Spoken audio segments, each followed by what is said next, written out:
د 1401 هجري لمریز کال پیل ته د ګوتو په شمېر ورځې پاتې دي.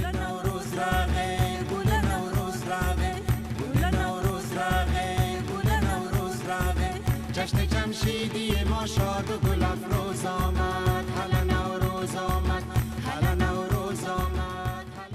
که څه هم د نوروز نمانځنه په هیواد کې عام دود نه دی، خو خلک بیا هم دا ورځ په بیلابیلو ولایتونو کې د خپلې خوښې سره سم نمانځي او میلې کوي. ننګرهار هم یو له هغه ولایتونو دی چې دا ورځ پکې ډیره کمرنګه نمانځل کیږي. کمې کورنۍ شته چې په دې ورځ ځانګړې میلې ترسره کوي. هم ځینې په کورونو کې پاککاریانې کېږي، رنګمالي کېږي چې دا دې لپاره وي چې د نوي کال د موسم ته ښه راغلاست او آمادګي وسي. ځینې نور ولایتونه کې دي چې ځینې میوې تیاروي، ځینې خوراکي تیارېږي او همدارغه حفصین چې ورته ویل کېږي سمنک، دا هم په نوي کال په مناسبت خلک جوړوي. خو مطلب دا نه ده چې موږ د نوي کال څخه تجلیل کوو یا بل هدف همدا وي چې موږ ځان ته د مستي او شوخي د نوي کال لپاره د اوړي د راتګ لپاره همداسې یوه محفل نیسو تر څو ټول یو بل سره جمع کړو او یو بل سره تجلیل کړو. خو هغه نجونې چې په دې ورځ خوښي کوي او ځانګړي خواړه تیاروي وایي موخه یې یوازې د پسرلي راتګ او د کال ښه پیل دی.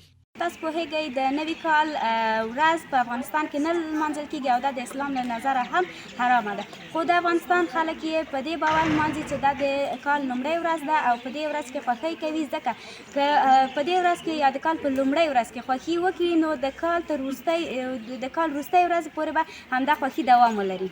د نوي کال څخه ځینې خلک په ډېر ښه شګون او په ډېر ښه شکل سره دوی تجلیل نیسي او هغه نمانځي، په هغه کې د یو بل کورونو ته ځي، سمنک پخوي او همداراز حفصین آماده کوي چې حفص میوه هم ورته ویل کېږي. خو ځینې خلک چې دي هغوی بیا د اسلام له پلوه دې ته ګوري او دا ښه نظر نه وړي، یعنې د نوي کال په مناسبت باندې دوی هېڅ کار نه کوي په خپلو کورونو کې، یوازې دومره شاید وکولی شي چې هغه خپل کور پاکي د دې لپاره چې پسرلی راځي، نوی کال راځي، خپلو کورونو کې پاککاري کوي، نور کوم خاص محفل نه نیسي په نوي کال کې. فرهنګیان بیا د نوروز نمانځنه د خلکو ترمنځ د خوښۍ یو راز یادوي او وایي که په دودیز ډول ونمانځل شي هیڅ ستونزه نشته. دوی په دې باور دي که د نوي کال په لومړۍ ورځ خلک د پسرلي په نوم میلې ترسره کړي ښایي هیڅ ستونزه ونه لري. که موږ د نوروز مذهبي اړخ یوې خواته کیدو په دې ورځو کې چې پسرلی دی په ننګرهار کې به مشاعرې کېدلې، خلک به تفریحي پارکونو ته تلل، د یو بل پوښتنه به یې کوله، خوښۍ او خوشحالۍ به یې کولې. نو نوروز موږ د یو راځي چې د یو دود په توګه باندې ونمانځو، نه د یو مذهبي اړخ له نګاه نه یا د یو دغسې څه نه چې سړی ته اجازه نه ورکوي چې باید ونمانځل شي. نو پکار دا ده چې نوروز د نوروز په نوم نه بلکې د یو عنعنوي دود او دستور په نوم باندې یا د یو تفریح او ساعتېرۍ او د یو ښه وخت تېرولو په دود باندې ونمانځل شي. دې کې به زه فکر کوم مشکل نه وي.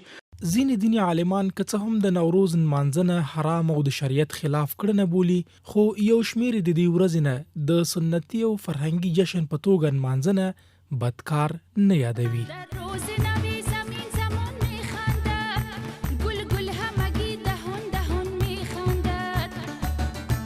یک لحظه اگر بخنده لب باز کنی همراه تو نبض آسمان